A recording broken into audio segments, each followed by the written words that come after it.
تمام تمام تمام. الصوت شغال؟ لا مش شغال. شغل الصوت. بسم الله الرحمن الرحيم. دي الصوت كده اشتغل. تمام تمام. ازيكم يا حبايبي، عاملين ايه؟ يا رب تكونوا بخير. طبعا الفيديو ده مهم قوي ليك. لو انت بتسمعه دلوقتي في اخر شهر في الثانويه العامه، او لسه ما دخلتش ثالثه ثانوي عامه فبتتفرج عليه، الفيديو ده هيهمكم كلكم والله، عشان اللي في ثالثه ثانوي واخر شهر دلوقتي فيعرف كرم ربنا على الواحد، وان هو ما بيعوضه عن تعبه طول السنة، فما تقلقش ان شاء الله. اما بالنسبة اللي لسه ما دخلش ثالث ثانوي فهيعرفك هل انا كان مستواي عامل ايه قبل ثالث ثانوي، وهل لما تدخل ثالث ثانوي هيكون متراكم عليك حاجات قبل كده او كده. فكمل مع الفيديو. الفيديو مش هيكون فيه مونتاج كتير، فلو بتلعثم في الكلام او كده او بترجرج فاعذروني يعني. تمام. طيب، مين كريم الشيخ؟ كنت ايه قبل ثالث ثانوي انت يعني عشان تدخل طب وكده؟ هل انت كنت ممتاز او بتطلع الاولاني او هقول لك. انا كنت عارف انت الطالب اللي هو يجي المدرس يساله تلاقيه بيجاوب. طيب، يجي ابوه يسال المدرسين كريم عامل معاكوا ايه، يقولوا ده كريم ممتاز. ابويا يقول طب ازاي يا عم، ده ما فتحش كتاب. يقول والله هو معانا بيجاوب، بيجي يحل اسئله مش عارف ايه. يا عم والله ما بيفتح كتاب في البيت. ازاي؟ فاهم انت ازاي الطريقه دي؟ اللي هو انا كنت ماشي في اولى ثانوي وتانية ثانوي بمبدأ ان انت ايه، روح الدرس يا باشا، افهم المدرس بيقول لك ايه، احفظه افهمه، انت قاعد بس مش هتفتح عليه حاجه تانية، هتراجعه وانت رايح الدرس تاني حصه، يبقى الدنيا تمام معاك. تمام. فانا كنت ماشي بالمبدأ ده، اخد الحصه اكون قاعد مركز او مش مركز اي حاجه، المهم إيه؟ اكون قاعد في الحصه اشوف المدرس بيقول ايه، ما اروحش اذاكر عليه عادي. فاهم ازاي؟ اللي هو كنت كده ماشي الدنيا تمام. بس لما يجي المدرس يسالني في حاجه لازم اكون اعرف اجاوبها. لو ما عرفتش اجاوبها يبقى انا كده ايه، ناقصني ان انا اذاكر، وانا ما كنتش بذاكر. فايه، لا انا كنت لازم اركز معاه في الحصه، واخد نفسي كده على عهد على نفسي ان انا طول الحصه ما اتكلمش مع حد او كده، طول ما المدرس بيشرح. طول ما هو ما بيشرحش اتكلم يا باشا مع زمايلك عادي، اعمل اللي انت عايزه. فكنت في اولى تانية ثانوي. هو عامة الطالب اللي هيخش طب، معظم اللي بيدخلوا طب او هندسة او كده بيكون ظاهر عليهم من البداية. تمام. فانا كنت من الطلبة، ولا الحمد لله يعني، كنت من الطلبة المعدودين في البلد اللي هيدخلوا طب او هندسة او الكليات اللي هي العالية دي ان شاء الله يعني. ف لما دخلت تالت ثانوي بقى عملت ايه؟ لا قبل تالت ثانوي، في اولى وتانية ثانوي كان مجموعي عامل ايه؟ لا كنت عادي 85 82%. الترم الاولاني الترم التاني 85، يعني السنه على بعضها ما تكملش 85%. فاهم ازاي؟ يعني عادي درجات طالب عادي يعني، شاطر بس ما بذاكرش. فاهم ازاي؟ بس جيت شهر سبعة، 1/7/2020، قبل الكورونا على طول يعني، سنة كورونا بس 2020، لأن أنا دفعتي كانت 21، اللي هي الثانوية بتاعتي كانت 21. فجيت في 1/7/2020 التليفون سبته خالص، لأن كريم ده اللي هو أنا كنت عبارة عن تليفون ماشي على الأرض. فاهم ازاي؟ حياتي كلها كانت تليفون. كنت عامل قناة على اليوتيوب طبعا من 2018، فكنت مهتم بيها زيادة عن اللزوم قوي.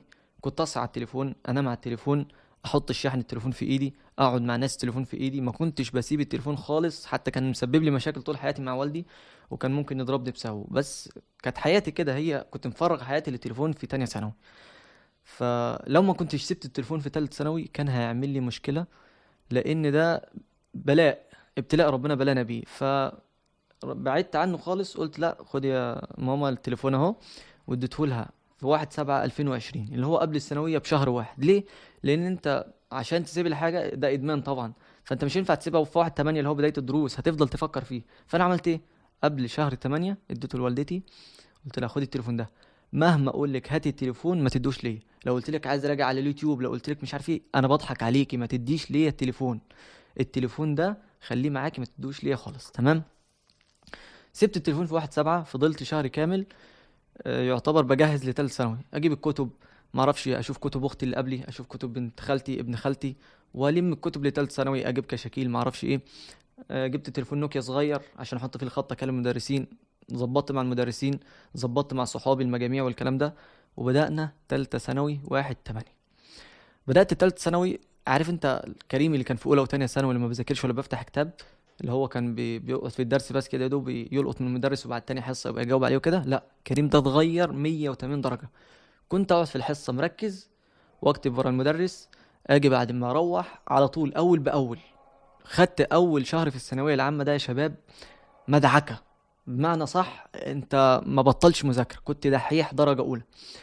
فلقيت الدنيا كانت سهله، فاهم ازاي؟ اللي هو يقول لك الثانويه صعبه والكلام ده، لا الدنيا سهله في البدايه كده، ان انت تاخد مثلا درس الدعامه والحركه وما اعرفش الحاجات ده في الاحياء.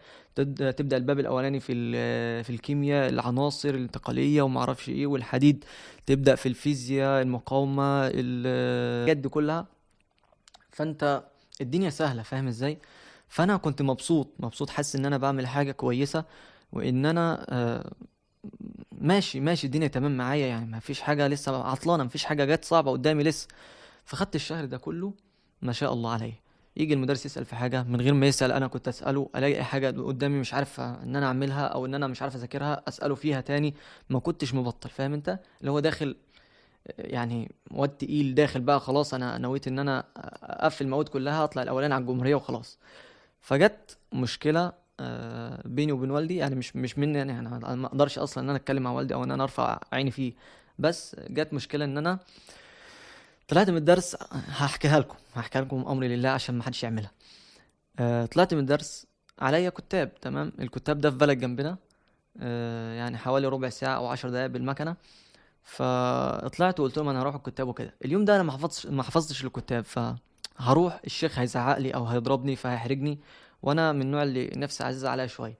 انا كنت بحفظ والدنيا تمام والله، بس اليوم ده ما كنتش حفظت. فاعمل ايه؟ طلعت مع صحابي ورحنا قعدنا في بيت واحد صاحبنا. عملت ايه؟ هل انا قعدت اهزر او اعمل؟ لا والله. قعدت شرحت لهم مثلا، كانت مسائل في الرياضه او مش فاكر كانت في ايه. لو هم بيتفرجوا عليا دلوقتي هتلاقيهم عارفين يعني او فاكرين. والله قعدنا نشرح واظبط لهم الدنيا والكلام ده، وان انا احفزهم، فاهم انت؟ الطالب اللي هو يعني بحب الخير لغيري والله العظيم، وصحابي يشهدوا. فكنا كده، فاهم ازاي؟ اللي انا ما سبتش الكتاب ورحت العب، او ان انا رحت بلاي ستيشن او رحت العب بلياردو او ما اعرفش رحت العب كوره. لا انا سبت الكتاب بس رحت عملت حاجه تانية، وده غلط ان انا سبت الكتاب بس سايبه عشان ما حفظتش. فالمهم، واحنا قاعدين الوقت خدنا، يعني انا طلعت من الظهر، فالوقت خدنا ساعتين ثلاثة، العصر أذن، فاهم ازاي؟ قمنا صلينا وبدأت ان انا اروح. فترة بين الظهر والعصر دي عندنا في الصيف بتبقى فترة صعبة شوية عندنا في الأرياف، لأن أنت بتروح بتمشي وسط الغيطان والكلام ده، فممكن يعني كان زمان عندنا بيخطفوا الناس وكده ويسرقوا من المكنة أو يذبحوهم أو يعني الكلام ده. فوالدي خاف عليا، فطبعا أنا التليفون بتاعي كنت فاصله عشان برضه لو رن عليا وكده، فاتصل على مين؟ على عم الشيخ. عم الشيخ رد عليه: ازيك يا عم الحاج حماده، عامل ايه، اخبارك؟ الحمد لله تمام. ايه كريم ما طلعش من عندك؟ فالشيخ قال له ايه؟ قال له هو لسه ما وصلكش؟ الشيخ بهزر. قال له لا ما وصلنيش. قال له يا عم كريم ما جاش النهارده. ابويا: ازاي ما جاش؟ ده طالع من الظهر. قال لا والله ما جاش. ابويا طبعا لما قالوا ما جاش وانا طالع من الظهر ما روحتش لسه بعد العصر، فاهم انت الحوار اللي قلت لك عليه اللي هو الغيطان والسرقه والكلام ده، كله جه في دماغه. المهم انا خلاص صليت العصر ومروح، فلقيت والدي ووالدتي كده قاعدين مستنيني: انت كنت فين؟ قلت لهم كنت بره، كنت في الكتاب. فقالوا انت رحت الكتاب؟ لما قالوا الكلمه دي عرفت ان هم عرفوا ان انا ما رحتش، فقلت لهم لا ما رحتش. قالوا امال كنت فين؟ قلت لهم كنت مع صحابي. لسه ما كملتش كنت مع صحابي بعمل ايه، لقيت والدي قام داخل على جوه طالع بالخرطوم وديب ديب ديب ديب ديب، بهدلني ضرب اليوم ده الصراحه. مش عايز اقول لكم، اليوم ده فرق معايا بالسلب مش بالايجاب. تمام، يعني ايه اللي هو انا والدي عمره ما اتعامل معايا بالطريقه دي، يجي يتعامل معايا في السنه المهمه بالنسبه لي بس هو عايز مصلحتي. انا كنت دماغي اللي هو بيضربني يعني ايه علشان حاجه تانية، فكنت لسه ما افهمش، بس هو كان بيضربني علشان مصلحتي. المهم مسكني ضرب الخرطوم والكلام ده، وفاهم ازاي؟ فانا جالي حاله اكتئاب. والدي ضربني، ده ما كانش بيعاملني بالطريقه دي ابدا. ففضلت اسبوع كامل اقعد في الدرس اكني مش قاعد، افتح الكتاب اكني ما افتحوش، اذاكر اكني ما بذاكرش، مفيش اي حاجه جت في دماغي خالص. فالاسبوع ده يعني اثر عليا بطريقه فظيعه، تمام. وده طبعا غلط مني مش من والدي. جيت بعد الاسبوع بدات ان انا ارجع تاني اذاكر، مش زي الاول، مش زي اول شهر. كنت الاول شهر ما راكمش حاجه عليا، كنت اراجع واذاكر واعمل كل حاجه واحل، يعني بقول لك ما كنتش بسيب اي حاجه. بس الاسبوع ده اثر عليا فعلا. جيت بقى شهر 10 11 12، مذاكرة متوسطة عادي، ان انت بتذاكر وخلاص، المدرس سألك سأل، جاوبت ما جاوبتش اديك عادي، الدنيا تمام. فجينا لحد شهر واحد كده، قلت لنفسي يعني انا بعند على مين؟ هل انا بعند على والدي؟ بعند على والدتي؟ بعند على المدرسين؟ لا، انا بعند على نفسي. ده مستقبلي انا. هل والدي هيستفاد مني حاجه لما ادخل طب؟ هل هيستفاد مني حاجه لما ادخل هندسه؟ هو اي نعم هيستفاد، ان هو ابو الدكتور ابو المهندس، يرفع راسه ان ابنه كذا كذا، فاهم ازاي؟ لكن هو ده استفاده عادي يعني، ممكن يستغنى عنها. لكن الاستفاده كلها ليك انت. انت لما تكون قيمتك كبيره في المجتمع اللي انت فيه، واحنا مجتمعنا بيقيس الواحد بمكانته او منصبه او الكليه اللي هو فيها، فاهم ازاي؟ انت يا دوب تدخل اولى طب، او مش قبل ما تدخل يا دوب النتيجه بتطلع يقول لك يا دكتور، يقول لك يا باشمهندس، فاهم ازاي؟ انت عائد عليك انت اكتر من والدك. فانا قلت لنفسي انا بعند على مين؟ انا بعند على والدي؟ لا، انا بعند على نفسي والله. ف بدأت ان انا ارجع تاني افوق، بدأت ان انا اذاكر، اطبق. والله كنت ساعات يعني اطبق من الساعة 9 بالليل لحد الساعة 11 الصبح، عشان عليا امتحان في الدرس على سورة الذاريات كاملة. فكنت بحفظها كلها، ما انا طبعا كنت ايه، ناسيها من زمان، ما براجعش طبعا، فاهم ازاي؟ فكام صفحة كام آية براجعهم تفسيرهم، على امتحان الصبح عايز اقفله. فكنت افضل سهران. والدتي الله يبارك لها تنزل لي من فوق، انا كنت قاعد في اوضه تحت لوحدي. والاوضه دي طبعا انا كنت في الفتره اللي فاتت دي كنت انزل اعمل اللي انا بذاكر فانام، فاهم ازاي؟ فبدا من شهر واحد كده بقى الواحد يفوق لنفسه.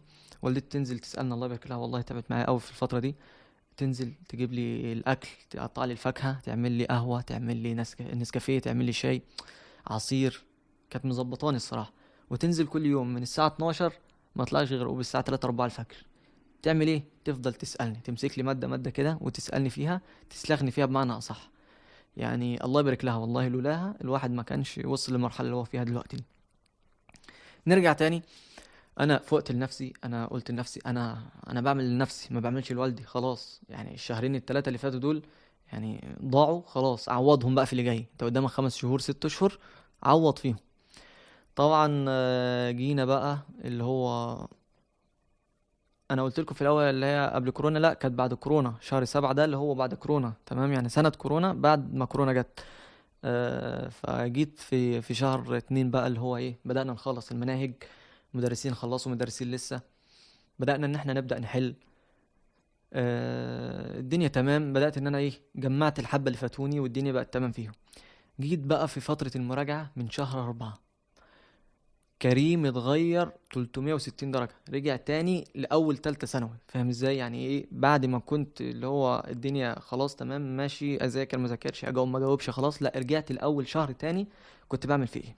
وأمر كنت جيت في آخر شهرين دول، والمدرسين يشهدوا، كنت بروح. كان طبعا والدي جاب لي مدرسين خاص، انا قلت له انا عايز مدرسين خاص، مش في مادة مثلا الأحياء كنت عايز اقوي نفسي فيها، مادة الرياضة طبعا من اول السنة 2 مدرسين بيجولي، واحد معايا من 6 ابتدائي، والمدرس التاني الله يبارك له اداني في 3 ثانوي. والاتنين عتاولة في مادة الرياضة بمعنى أصح، الاتنين ربنا يبارك لهم. الاتنين حاجة عظمة، الأستاذ فتحي والأستاذ محمد علي، ربنا يبارك لهم والله. مادة الرياضة دي طبعا يعتبر هي المادة الوحيدة اللي أنا كنت بذاكر لها وبحللها طول الفترة اللي فاتت. فكنت قلت لوالدي أنا عايز في الأحياء درس كمان، جاب لي مدرس خاص. عايز في الإنجليزي درس كمان، جاب لي مدرس خاص. يعني ما كانش بيتأخر عليا. والدك عمره ما هيتأخر عليك، والله عمره ما هيتأخر عليك. لو هيبيع الجلابية اللي عليه عشان يسعدك، او يجيب لك كتاب تذاكر فيه، يجيب لك كشكول تكتب فيه، يجيب لك مدرس يشرح لك، مش هيتأخر وهيبيع هدوم والله. فهل ده مش مستاهل منك ان انت تكافئه في الاخر على الاقل؟ يعني هو مش هيستفاد منك حاجه غير انه هو يفرح ليك، فاهم ازاي؟ ففرحته بيك اكنه فرحان لنفسه اكتر، فاهم ازاي؟ ف... فهل ده مش هيستاهل منك ان انت تفرحه؟ فانا جيت في اخر شهرين دول بقى قلت له عايز كذا وكذا وكذا وكذا، وظبط لي الدنيا. بدات ان انا الكيمياء طبعا جالي مدرس خاص اللي كان بيديني في المجموعه غالي خاص وكده. كريم ده كنت بحل في اليوم، وكنت بروح كميه دروس في اليوم لا تحصى ولا تعد.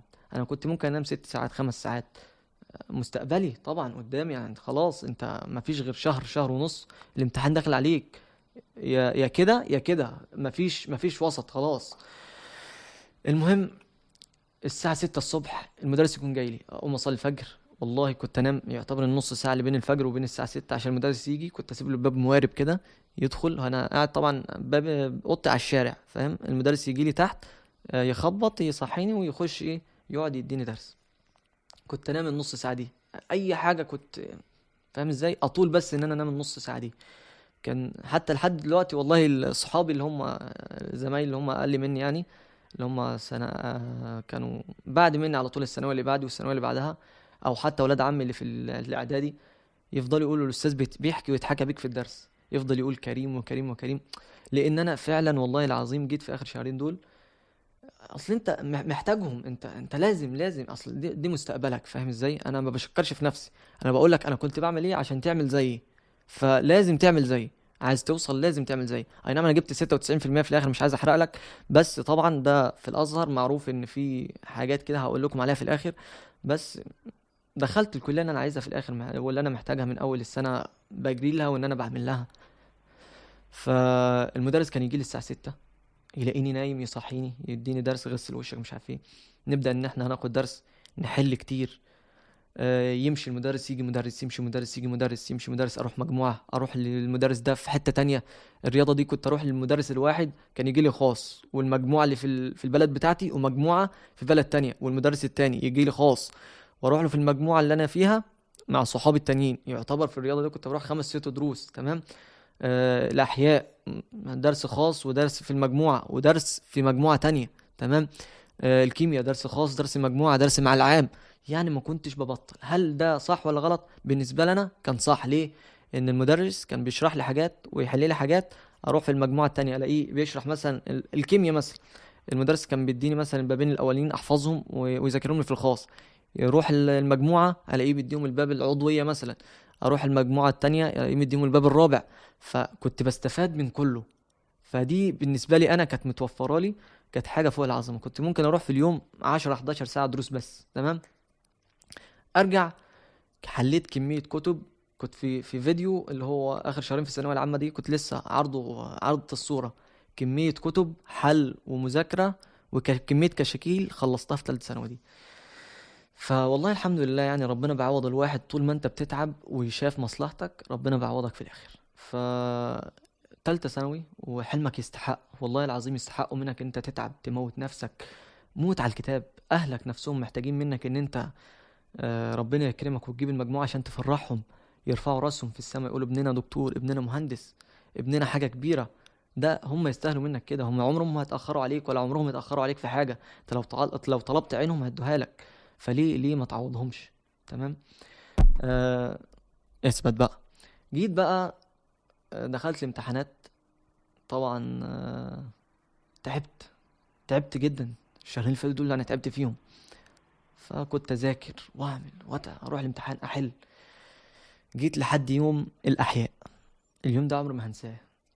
دخلت الامتحان، امتحان جديد جايب لنا فيه حاجات جديدة أول مرة نشوفها. جايب لنا تفاحة قاسمها نصين، وحطيت لك مش عارف سهم على البذرة وسهم.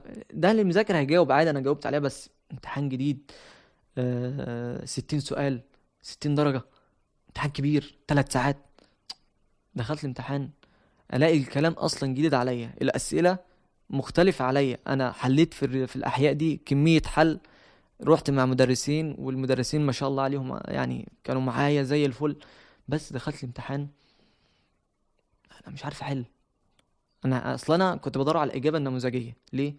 انت بتحل ده عشان ما خلاص شاف الاجابه، حتى لو هو دي مش في نموذج الاجابه يدي لك عليها درجه لانها قريبه منه قوي.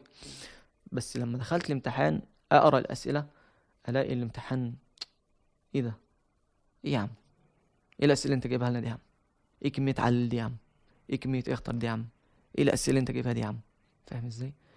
طلعت من الامتحان ده قلت انا هنزل في الامتحان ده مش اقل من 8 درجات. ده فرق معايا 108 درجه في النفسيه، تمام. فعشان كده انصحكم ان انت لما تطلع من الامتحان ما تراجعش ابدا. عمرك ما تراجع بعد ما تطلع من الامتحان. اي نعم انا بنزل مراجعات على الاسئله، بس دي علشان تشوفها بعد ما تخلص امتحانات. فاهم ازاي؟ علشان طبعا النهارده احياء، فعبال ما تخلص كان اصلا ايه، الاجابات والكلام ده كانت راحت مني، فانا بوثق الحاجه دي وانزلها على القناه عشان بعد ما تخلص امتحانات ترجع تشوف الحاجه بتاعتك دي، علشان ما تاثرش عليك في باقي الامتحانات في فتره الامتحانات. فانا طلعت ورجعت، انا هنزل 8 درجات، النفسيه زيرو خلاص، ما عادش فيه. اجي بعد كده اذاكر، طب انا بذاكر ليه؟ ما الامتحانات هتيجي صعبه. يا عم اعمل اللي عليك، لا الامتحانات هتيجي صعبه. يا ابني اعمل اللي عليك، طب هعمل اللي عليا، اذاكر ساعتين ثلاثه بدل ما كنت بذاكر 8 9 ساعات قبل الامتحان. اروح الامتحان، الفيزياء نفس الكلام، الكيمياء لا لقيتها سهله، قفلت الكيمياء، ده ما شاء الله رجع لي المعنويه تاني. رحت الرياضه، تمام تمام تمام. كانت في اول يوم بعد الفقه كان في اللي هو كان في ايه، الديناميكا، الديناميكا، جالنا فيها سؤالين ما شاء الله عليهم. الدفعة كلها في الأزهر في جميع المحافظات كانوا بيشكوا من الديناميكا، لأنها كانت تاني يوم من امتحان بعد الفقه، فكان جاي صعب شوية. ويا ريته كان جايب السؤالين الصعبين دول في حاجة واحدة، اللي أنت بتختار 3 من 4 كان ساعتها. لا هو كان جايب سؤال صعب في السؤال الثالث وسؤال صعب في السؤال الرابع، فأنت لازم تحل واحد منهم. فأنا حليت واحد ما كملتوش للآخر، دخلت على بعده حليته ما كملتوش للآخر، والاتنين صعبين، هتفكر في إيه؟ الوقت ساعة وساعتين والوقت خلص. فالدنيا باظت خالص. فده انا قلت هنزل درجة ونص درجتين فكانت عادي يعني، انما الاحياء 8 درجات، انا كده الدنيا بتروح مني خلاص. انا لو نزلت 20 درجة انا مش هدخل طب، انا حلمي بيروح مني. طب اجي في الفيزياء، امتحان برضه، إيه يا عم الامتحانات دي يا عم؟ يا عم انت بتكلم مدرسين، انت بتكلم طلبة يا عم، يا عم جيب لنا اسئلة حلوة. عدت الفيزياء، جيت اخر يوم التفسير، بالله العظيم بالله العظيم مش فاكر ان انا فتحت الكتاب اصلا. يعني الكتاب ده انا يعتبر انا اللي انا كنت مذاكره قبل كده رحت حليت بيه في الامتحان، خلاص مع النفسيه ما فيش خلاص. انا رايح الامتحان وانا نفسيتي متدمره، انا خلاص حلمي باظ. بس طبعا كنت بقول لوالدي انا الحمد لله حليت مش عارف ايه، فكنت بديله طاقه معنويه لحد يوم النتيجه، ربنا يفرجها بقى، نبقى ايه، يحصل اللي يحصل بقى. بس انا كنت بحسب لنفسي الصراحه يعني، حسبت لنفسي ان انا اجيب 97% او 96 ونص، 96 ونص 97%. بس انا المذاكرة بتاعتي في الثانوية والكلام ده، أنا كنت بذاكر عشان 99%، 99 ونص، مش عايز أقولك 100%، بس أنا كنت مذاكرتي كده فعلا، ودخلت الامتحان على كده فعلا. فلما يجي امتحان واحد يضيع منك نص في المية أو 1% على بعضه، فأنت بتحس إن الدنيا خلاص، أنا ده لسه في 18 مادة، ده في مادة واحدة نزلت 1%، ما بالك بقى ال 18 مادة الباقيين. فتحس ان النفسيه اتدمرت خالص. فعشان كده بقول لك ايه، ما تراجعش فتره الامتحانات، سيب الامتحانات كده لحد ما تخلص، هتلاقيني موثق لك الحاجه دي في بلاي ليست على القناه، ادخل وشوف حلك، انت كده كده هتفضل فاكرهم يعني. لو فضلت سنين انا فاكر اللي انا غلطت فيه، واللي انا اللي كنت حليته صح، والامتحانات كانت ازاي بعد 3 سنين حتى من ثالثه ثانوي. فما تراجعش وسط الامتحانات. طيب، يوم النتيجه، خلصت الامتحانات الاول، والدي خدنا مصيف، ظبطني ظبطنا الشقه، وبقى والدي بيظبط الشقه بقى، عايز يستقبل الناس، فاهم ازاي، بيجدد الدنيا كلها. الدكتور كريم ابنه هيطلع الاولاني على الجمهوريه، ما انا مفهمه كده طول الامتحانات، انا مش عايز اكسره. بس برضه كنت معرفه، قلت له يعني 97 98 يا حاج. فبرضه هو طموحه عالي اعلى من كده، ويقول لي انت بتقول كده بس ايه عشان تسكتني، لا انت هتطلع اول جمهوريه. يا عم لا مش طموحك قوي للدرجه دي، يقول لي لا لا لا، انا عارف ابني على ايه، اصل هو شايف ان انا بذاكر في الثانويه. ف جيت يوم النتيجة، بص الفيديو ده طويل، احكي لكم النتيجة ده في الجزء التاني، تمام؟ الجزء التاني استنوا مني، آه يعني بكرة ولا بعد ان شاء الله هتلاقيني منزل لكم الجزء التاني، فاستنوني.